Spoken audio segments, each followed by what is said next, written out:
না থাকার কারণে তারা কিন্তু বোঝে নাই যে আমি জাতিকে ভালোর দিকে নিয়ে যাচ্ছি নাকি খারাপ দিকে নিয়ে যাচ্ছি।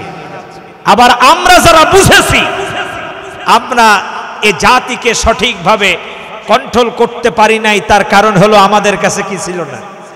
ক্ষমতা ছিল না। সেজন্য ক্ষমতা আর ইসলাম দুইটার সমন্বয় হতে হবে। দুইটার যদি সমন্বয় হয় তাহলে বাংলাদেশ সোনার বাংলাদেশ করা সম্ভব, আর না হয়তো অসম্ভব। প্রিয় দিনী ভাইরা আমার, আল্লাহর হাবিব রাসূল আরবি সেই কথাটাই আল্লাহকে ডাক দিয়ে বললেন, আয় আল্লাহ, আমার কাছে ইসলাম আছে, আবু জাহেলের কাছে ক্ষমতা আছে। ও আল্লাহ, একজনের কাছে ইসলাম থাকবে আর একজনের কাছে ক্ষমতা থাকবে, তাহলে তো কশ্চিনকালেও এই অন্ধকারের ভিতরে ডুবে থাকা জাতিকে আলোর রাস্তা দেখানো সম্ভব না। রব্বে কারীম, দুইটার সমন্বয় হতে হবে। আয় আল্লাহ, এজন্য তুমি আমাকে ওয়াজআলনি মিন লাদুনকা সুলতানান নাসীরা, আল্লাহ দয়া করে তুমি আমাকে রাষ্ট্র ক্ষমতা দান করে দাও। চিৎকার মেরে বলুন আল্লাহু আকবার। এই পর্যন্ত কি ক্লিয়ার? এই পর্যন্ত আমরা বুঝতে পারলাম কিনা?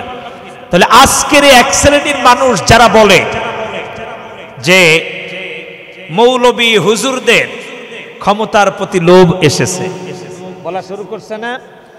সাইয়েদনা ওমরের উক্তি, যার ভিতরে কোরআনের জ্ঞান নাই সে সমাজের একটা দারোয়ানের চাকরিও করতে পারবে না। কত বড় কথা! ইসলাম যদি থাকতো তাহলে আমরা এই ধরনের কথা বলতে পারতাম না। আল্লাহর হাবিব রাহমাতাল লিল আলামিন যখনই আল্লাহকে বললেন, আল্লাহ আমি রাষ্ট্র ক্ষমতা চাই, আল্লাহ তাআলা বললেন, ও নবী, রাষ্ট্র কেমনে পরিচালনা করতে হয় এই জ্ঞান তো তোমার নাই। এই জ্ঞান তোমার যেহেতু নাই, ও নবী, তুমি এবার রাষ্ট্র পরিচালনা কেমনে করবে এই ট্রেনিং এর জন্য তুমি প্রস্তুতি নাও। আর এই ট্রেনিং আমি তোমাকে দুনিয়ায় বসে দেব না, ও নবী, আমার নিকটবর্তী করে এই ট্রেনিং তোমাকে দেব। চিৎকার মেরে বলুন আল্লাহু আকবার। এরপরে আমরা জানি নবী করিম সাল্লাল্লাহু আলাইহি সাল্লামকে সিনাসাক করা হলো। এরপরে যে মসজিদে হারাম থেকে মসজিদে আকসা এই পর্যন্ত আল্লাহর হাবিবকে নেওয়া হলো। বরাক আল্লাহর হাবিবকে নিয়ে গেলেন, কিন্তু বরাক একেবারে সোজা কিন্তু ওঠে নাই। তাফসীর হক্কানির ভিতরে এসছে যে হালকা কাত হয়ে বোরাকটা উঠে গেছে। কারণ কোন শক্তি যদি সোজা উঠতে যায় তাহলে ওটাকে বাড়ি দিয়ে কি করবে? ফেলে দেবে। আপনি বাস্তবতায় দেখুন, আমাদের এলাকায় ভোতাদা আছে না? এই যে ভোতাদা, এইটা দিয়ে আপনি একটা বাঁশের উপরে সোজাসুজি কুপ দেন, কাটবে নাকি উল্টো ড্রপ করবে? উল্টা ড্রপ করবে। কিন্তু আমরা যদি এরম অ্যাঙ্গেল করে কোপটা দেই তাহলে কি হবে? একটু হলেও ভিতরে ডিপ হবে। মুফাসসিরগণ বলছেন, আল্লাহর হাবিবকে যখন নিয়ে যাওয়া হয় এটা হালকা কি ছিল? কাত ছিল। প্রিয় দিনী ভাইরা আমার, আল্লাহর হাবিব রাহমাতাল লিল আলামিনকে যখন নেওয়া হলো, ওপাশ থেকে আওয়াজ এলো, ওমান মাআকা, তোমার সাথে কে? তিনি কি রাষ্ট্রীয় মেহমান নাকি তিনি নিজের ইচ্ছায় আসতেছেন? আপনাদের কাছে আমার প্রশ্ন হলো, তিনি রাষ্ট্রীয় মেহমান নাকি নিজের ইচ্ছায় যাচ্ছেন? এটা আল্লাহ রাব্বুল আলামিন জানেন কি জানেন? জানেন। তারপরও ফেরেশতারা কেন প্রশ্ন করছে? এর কারণ হলো, ও নবী, আপনি যখন রাষ্ট্রপ্রধান হবেন তখন আপনার কাছে কেউ যদি আগন্তুক চলে আসে এর জন্য সম্মান একরকম, আর রাষ্ট্রীয়ভাবে যদি আপনি আমন্ত্রণ করেন এর সম্মান আর এক রকম। চিৎকার মেরে বলুন আল্লাহু আকবার। বলা হলো তিনি রাষ্ট্রীয় মেহমান, দরজা খুলে দেওয়া হলো। গেলেন, সর্বপ্রথম যার সাথে দেখা হলো তিনি হলেন এই পৃথিবীর প্রথম মানব। তার নাম কি? আর একটু জোরে বলেন। আল্লাযী খালাকাকুম মিন নাফসিন ওয়াহিদা ওয়া খালাকা মিনহা যাওজাহা ওয়া বাসসা মিনহুমা রিজালান কাসীরান ওয়া নিসাআ। আল্লাহ রাব্বুল আলামিন বলেন, আল্লাযী খালাকাকুম মিন নাফসিন ওয়াহিদা, তোমাদেরকে সৃষ্টি করেছে একটি দেহ থেকে। সেই একটি দেহ ছিলেন সাইয়েদনা আদম। চিৎকার মেরে বলুন আল্লাহু আকবার। আদম থেকে তার জোড়া আম্মা জান হাওয়া আলাইহিমাস সালাম, তার থেকে অসংখ্য নারী পুরুষ। সর্বপ্রথম যার সাথে দেখা হলেন তিনি হলেন সাইয়েদনা আদম আলাইহিস সালাম। আদম আলাইহিস সালাম তার জন্য দোয়া করলেন। আদম আলাইহিস সালাম কি করলেন? দোয়া করলেন। আল্লাহ রাব্বুল আলামিন ডাক দিয়ে বললেন, ও নবী, আপনি যখন রাষ্ট্রপ্রধান হবেন, যারা আপনার মুরব্বি থাকবে তাদেরকে আপনি অসম্মান করবেন না রে নবী, বরং আপনি তাদেরকে উপদেষ্টা বানিয়ে দেবেন, তাদের সম্মানের জায়গায় রাখবেন। আপনার মুরব্বি হলো আদম। ও নবী, আপনি মুরব্বিদেরকে যদি সম্মান করেন, তারা আপনার জন্য দোয়া করবে, আর আপনি সুন্দরভাবে রাষ্ট্র পরিচালনা করতে সক্ষম হবেন। চিৎকার মেরে বলুন আল্লাহু আকবার। আজকের সেই মুরব্বিদের সম্মান আছে? একটু জোরে বলেন। রাষ্ট্রীয়ভাবেও নাই, আমরাও দেই না, যার কারণে। তবে এখানে একটা কারণ আছে, শুধু আমাদের দোষ দিলে তো হবে না। এই দোষ, এই সমস্যা মুরব্বিদেরও আছে। সেটা কি?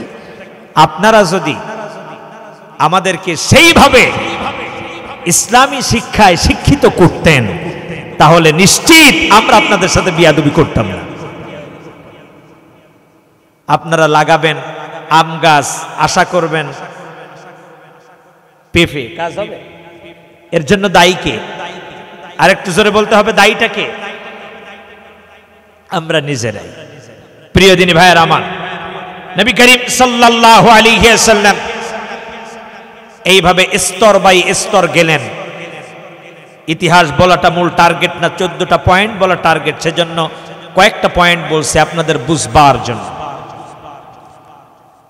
কয়েকটা স্তর যাওয়ার পরে প্রত্যেকটা গেটে আল্লাহর হাবিবকে প্রশ্ন করা হয়েছে যে তিনি কি নিজের ইচ্ছায় নাকি রাষ্ট্রীয় মেহমান।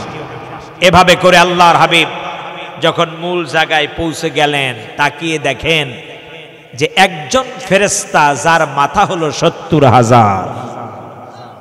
কত হাজার? একটু জোরে বলেন। 70,000। নবী করিম সাল্লাল্লাহু আলাইহি ওয়াসাল্লাম দেখছেন গেট সাজানো হয়েছে। 70,000 মাথা থেকে একটাই আওয়াজ, সুবহানাল্লাহ, আলহামদুলিল্লাহ, লা ইলাহা। এইভাবে 70,000 মাথা জিকির করতেছে। প্রত্যেকটা মাথার উপরে আবার 70,000। এভাবে করে একটা স্তর নয়, 10টি স্তর আল্লাহ রাব্বুল আলামিন সাজিয়ে রেখে দিয়েছেন। ডাক দিয়ে বলছেন, ও নবী, যখন কোন রাষ্ট্রীয় মেহমান আসবে, ঠিক আপনি এইভাবে সংবর্ধনা দিবেন, তার জন্য আমন্ত্রণ করলে এইভাবে গেট সাজাবেন, তাকে সম্মান এভাবে দিবেন। কিসের ট্রেনিং চলছে? একটু জোরে বলেন। রাষ্ট্র পরিচালনার ট্রেনিং চলছে। নবী করিম সাল্লাল্লাহু আলাইহি ওয়াসাল্লাম যখন চলে আসবেন, আল্লাহ সুবহানাহু ওয়া তাআলা আল্লাহর হাবিবকে কয়টা পয়েন্ট দিলেন? এত আস্তে বললে হবে না, একটু জোরে বলেন। কয়টা পয়েন্ট? 14টা পয়েন্ট দিলেন। 1 নম্বর পয়েন্ট হলো সূরা বনী ইসরাঈলের 22 নম্বর আয়াত থেকে শুরু। এগুলো আপনারা দেখে নেবেন। 1 নম্বর পয়েন্ট হলো আল্লাহ রাব্বুল আলামিন বলে দিলেন, লা তাজআল মা'আল্লাহি ইলাহান আখার فتقعد مذموما مخذولا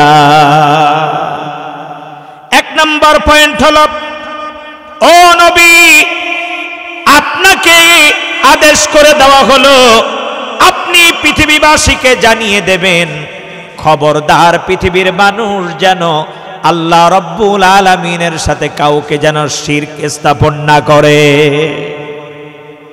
এক নম্বর পয়েন্ট ভালো করে খেয়াল করবেন আল্লাহ তাআলা বলছেন ও নবী আপনি বিশ্ববাসীকে জানিয়ে দেবেন আল্লাহ এক আল্লাহ একক আল্লাহ অদ্বিতীয় ও নবী তারা যেন আল্লাহর সাথে কাউকে সমকক্ষ না করে যদি করে তাদের জীবনের সমস্ত আমলগুলো বরবাদ হয়ে যাবে আল্লাহ রাব্বুল আলামিন এবার বললেন একদিকে আল্লাহর সাথে কাউকে শিরক করা যাবে না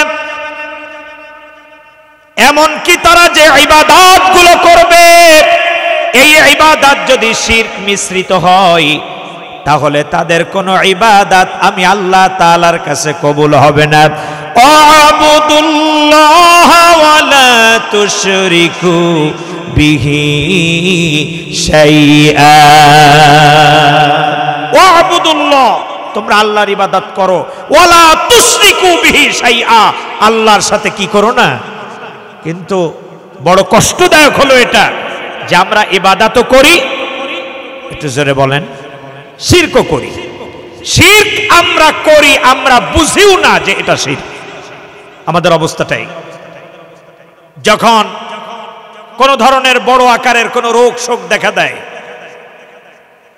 আল্লাহর প্রতি আস্থা না রেখে আমরা অনেক সময় দেখা যাচ্ছে প্রথমে আস্থা ছিল ওই হুজুরদের পরে ডাক্তার হুজুর সব শেষ এরপরে জান বাঁচানোর জন্য এটুক করা যায় এরা ফতোয়া আমরা দেই না আমি আর নিচে নামলাম সম্পূর্ণ এটা শিরক এবার আসুন শুধুমাত্র যে আল্লাহর সাথে কাউকে সমকক্ষ মনে করা এটাই যে শিরক তা নয় আরো আছে আল্লাহ রাব্বুল আলামিন যে বিষয়টাকে নির্বাচন করে দিয়েছেন নির্ধারিত করে দিয়েছেন সিলেকশন করেছেন মনোনীত করেছেন ওর সমপরিমাণ কোনো কিছু তৈরি করা ওরাও শিরক কথা কি বুঝাই আসছে এবার দেখুন আল্লাহ এক আমি যদি চিন্তা করি না আল্লাহ আরো আছে তাহলে এটা কি হবে কুফরি হবে তাহলে আল্লাহ রাব্বুল আলামিন যেটাকে সিলেকশন করে দিয়েছেন নির্বাচন আল্লাহ নিজে করেছেন আল্লাহ তাআলা এটাকে হস্তক্ষেপ করতে নিষেধ করেছেন এইরকম কোন বিষয়ের উপরে হস্তক্ষেপ করা এটাও কি একটু আমরা সাইডে যাই এবার এই যে কোরআন এই কোরআন কি কোনো ধর্মীয় কিতাব কোরআন হলো একটা অপরিবর্তনশীল সংবিধান একটা আইনের কিতাব তাহলে আপনার আমার জন্য আইনকে নির্বাচিত সিলেকশন কে করে দিয়েছেন এত আস্তে বললে হবে না আরো জোরে বলেন কে তাহলে এখন আল্লাহ অদ্বিতীয় এটা যেমন মেনে নিয়েছি এই জায়গায় শিরক করি নাই কুফরি করি নাই কিন্তু সংবিধান আল্লাহ দিয়েছেন আইনের কিতাব আল্লাহ দিয়েছেন কিভাবে সমাজ পরিচালনা করতে হবে এর জন্য আল্লাহ তাআলা একটা সংবিধান তৈরি করেছেন এর সমকক্ষ আরেকটা সংবিধান তৈরি করা এটা কি হবে একটু জোরে বলেন আপনাদের কাছে আমার প্রশ্ন হলো কোরআন একদিকে সংবিধান অন্যদিকে বাংলাদেশ আজকের পরিচালিত হচ্ছে ব্রিটিশের সংবিধান দিয়ে আর একটু জোরে বলুন কথা ঠিক কিনা আজকের বাংলার জমিনের এক শ্রেণীর মানুষ কোরআনের পক্ষে কাজ করছে কোরআনের আইনকে প্রতিষ্ঠার জন্য জীবন বাজি রাখতেছে আর এক শ্রেণীর মানুষ ব্রিটিশের সংবিধান ব্রিটিশের আইনকে এই জমিনে বাস্তবায়নের জন্য এখনো চেষ্টা চালিয়ে যাচ্ছে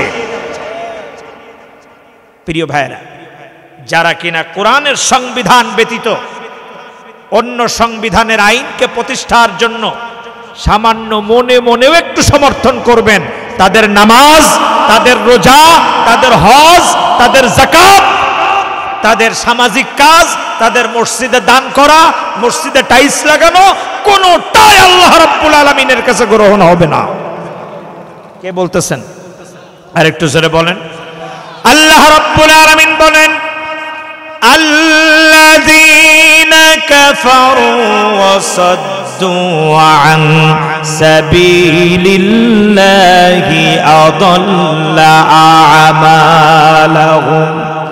আল্লাযীনা কাফারু, যারা কুফরি করল, যারা কি করল? কুফরি করল। ওয়াসাদ্দু আন সাবিলিল্লাহ, আল্লাহর রাস্তায় চলতে বাধা দিল। তাহলে যারা আজকের বাংলার জমিনে কোরআনের আইন প্রতিষ্ঠার জন্য সংগ্রাম চালিয়ে যাচ্ছে, আর আপনি আমি যদি তাদেরকে নিয়ে সমালোচনা করি, ওয়াসাদ্দু আন সাবিলিল্লাহ, তাদের রাস্তায় আমি বাধা হলাম। জোরে বলুন কথা ঠিক কিনা?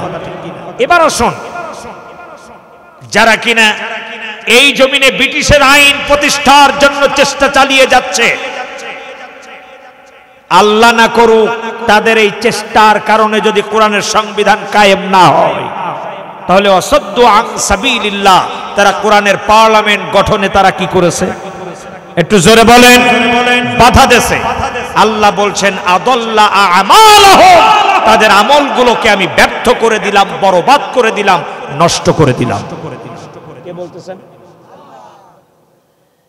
প্রিয় দিনী ভাইরা আমার, এবার আপনাদের কাছে প্রশ্ন করি, বেলা শেষে এবার নিজের কাছে নিজেই প্রশ্ন করুন।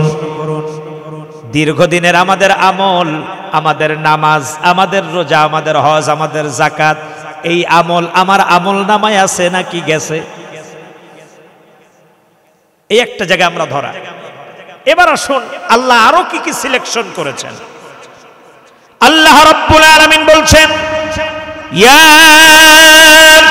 আইয়ুহাল্লাযীনা আমানু আতিউল্লাহ ওয়া আতিউর রাসূল ওয়া লা তুবতিলু আমালাকুম। তোমরা যারা ঈমান এনেছো, এখানে আমরা যারা আছি, আমরা কি ঈমান এনেছি না? কথা বলেন না কেন? ঈমান যারা এনেছি, আতিউল্লাহ, আনুগত্য করতে হবে কার? আরো জোরে বলেন, আল্লাহ। এখন আল্লাহর আনুগত্য মসজিদে আছে, আমাদের মাদ্রাসায় আছে, খানকায় আছে। মসজিদ থেকে বের হওয়ার পরে এই আনুগত্য কি আমাদের আর আছে?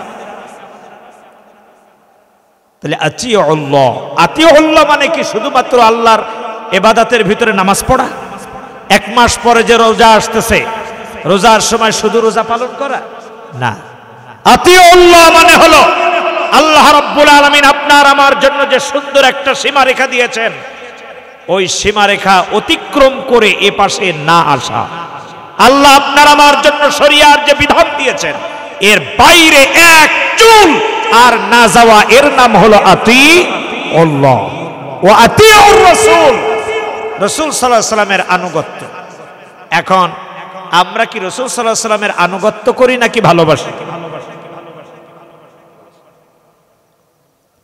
আচ্ছা দেখি, এখানে আনুগত্য কয়জন করেন আর ভালোবাসেন? এখানে আল্লাহর হাবিবকে ভালোবাসেন কে কে? হাত তোলেন, হাত নামান। আনুগত্য করেন কে কে? শেষে হাত তোলেন। আনুগত্য দুইজন, তিনজন, আলহামদুলিল্লাহ। এবার আসেন, আল্লাহর হাবিবের আনুগত্য করতে হবে, ভালোবাসা না। ভালোবাসা অটোমেটিক অন্তরে থাকবে। কথা কি বুঝতে পেরেছেন? এই যে কোরআনের তাফসীর শুনতে আসছেন, সওয়াব আপনার এমনিই হবে।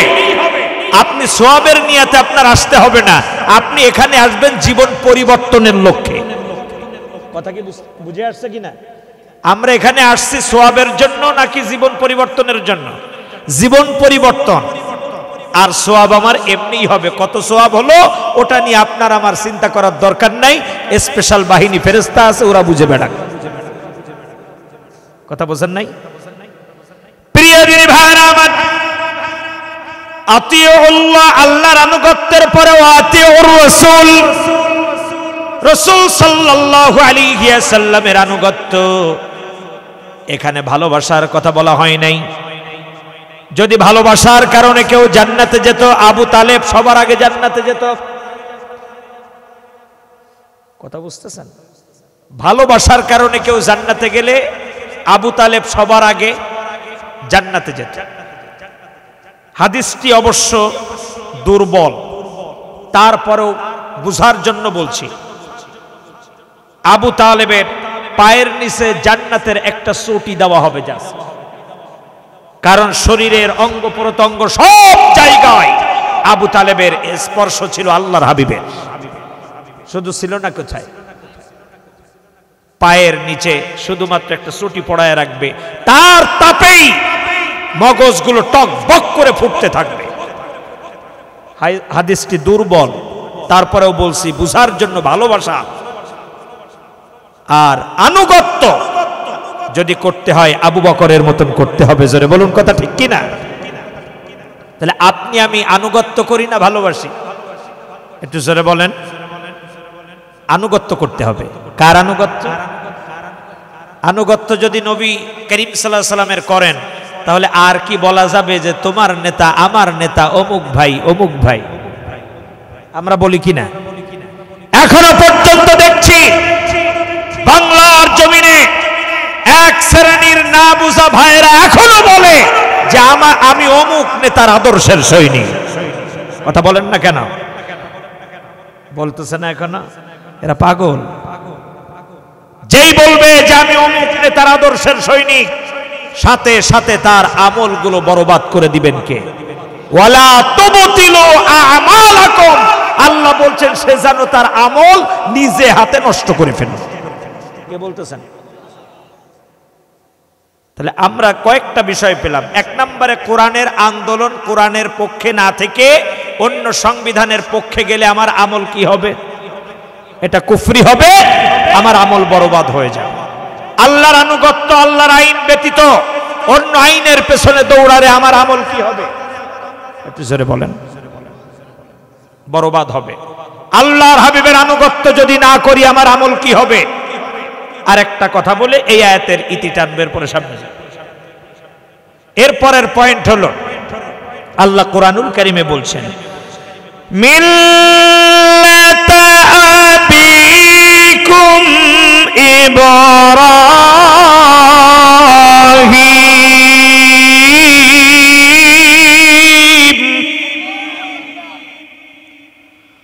হুয়া সাম্মাকুমুল মুসলিমিন।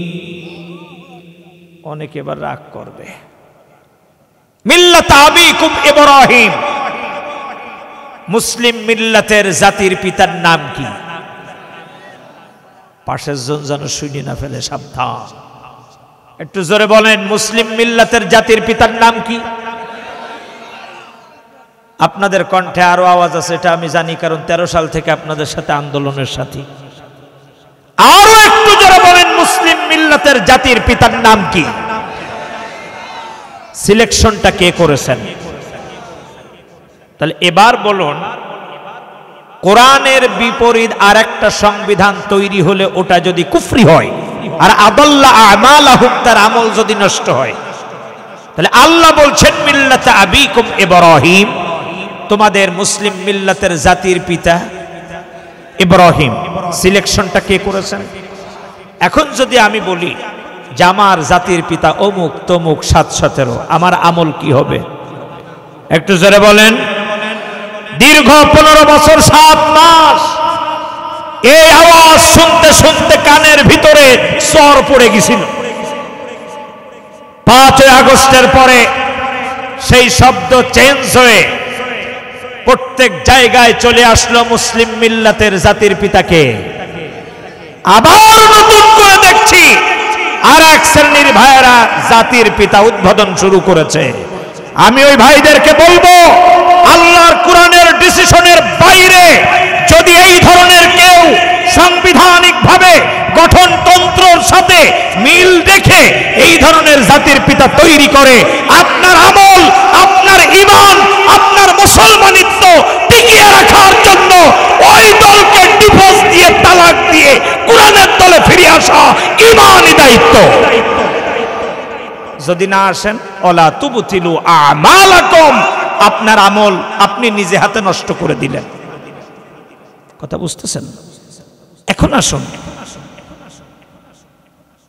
15 বছর 7 মাস জাতির পিতা যেভাবে অপমানিত হয়েছে, এর পরেও যদি কারো শিক্ষা না হয়, তাহলে আমরা যদি আবার এরম কাউকে বানাই, তাহলে আমাদেরও প্রস্তুত থাকতে হবে যে টুডে অর টুমরো আমার জন্য ওই সময়টা অপেক্ষা করতেছে। কথা বলেন না কেন?